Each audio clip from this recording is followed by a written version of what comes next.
Chapter 22 from Fish in a Tree is called No Way to Treat a Queen.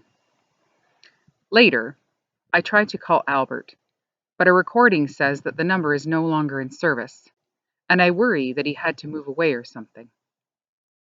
When I see him at school on Monday, I am so relieved. I run up to him. Albert, is it true that if you touch a butterfly's wings, you keep it from flying ever again? Basically kill it? A rather curious question for such a cold day and temperatures such as these. Albert, just tell me yes or no. No, it is a myth that you render a butterfly unable to fly by touching its wings. The powdery residue on their wings is actually scales.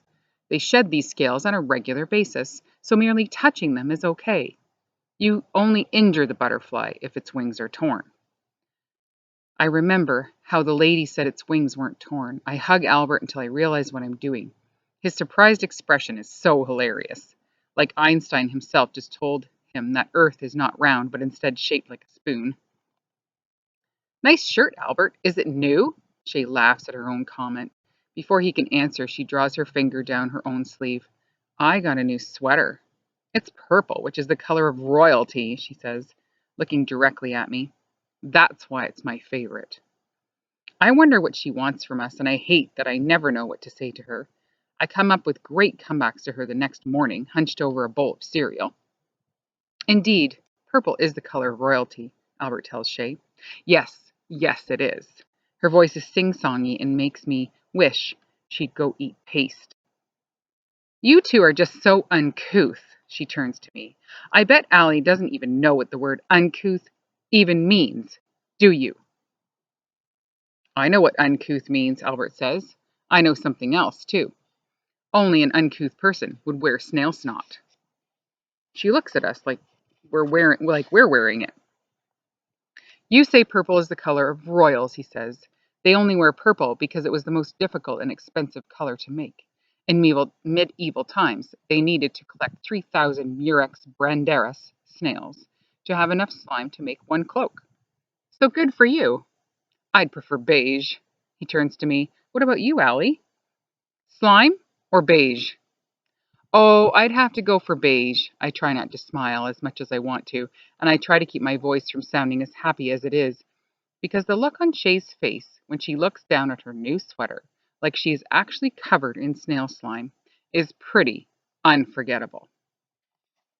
Since that chapter was so short, I'm going to go ahead and read chapter 23 as well, called Words That Breathe.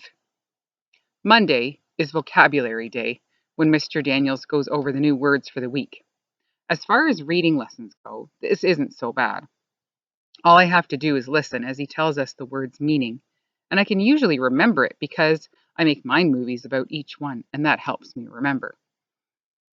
I've always had one important rule in the classroom, which is to try to lie low. If I'm called upon, I'll say I don't know, even if I do. I discovered that giving a teacher an answer makes them expect more from me, and then everyone gets disappointed. If they never get an answer from me, they stop asking. But today, during vocabulary, Mr. Daniels brings up two words, alone and lonely. He asks for volunteers to explain the difference between the two. It's like my arm doesn't belong to me when it goes up. Mr. Daniels stops mid-sentence and looks at me. Yes, Allie? What have I done? I try to figure out what I should say, maybe ask to go get a drink. But the thing is that something deep inside me really does want to answer. Because I'm an expert on these two words. I know what they mean and how they feel, especially after that butterfly party. Mr. Daniels' eyes are wide and they are waiting for me. Allie? He says, it's okay now, take your time. And it's like he can see right into my guts, knows how sad I am, like he's handing me a flashlight in a dark room. I lock eyes with Mr. Daniels, and I forget anyone else is even there. I say, well, alone is a way to be. It's being by yourself with no one else around, and it can be good or bad, and it can be a choice. When my mom and brother are both working, I'm alone, but I don't mind it.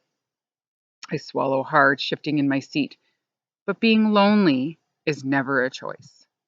It's not about who is with you or not. You can feel lonely when you're alone, but the worst kind of lonely is when you're in a room full of people, but you're still alone, or you feel like you are anyway. I look at Mr. Daniels. He has his hands stuffed in his pockets and his face looks sad. I try to remember what I just said, but speaking in class has made me so nervous that my mind is doing its just kidding, unable to play my words back. What did I say? Why does he look like that? Staying quiet and having people think you're stupid is better than talking and having people know for sure. Mr. Daniels says my name. Huh? No one laughs, not even Shay or Jessica. Well, he says, if I had a trophy to give out for the best answer of the year, I'd give it to you for that. He throws his hands up as if to celebrate. That was, well, excellent. I stare at my desk, wondering why he would say that. Allie? I look up. Thanks, I say, feeling like I have to move. Leave. Why is he acting like I won the Brain Olympics just because I answered a question? Can I please go to the bathroom now? Mr. Daniels seems confused.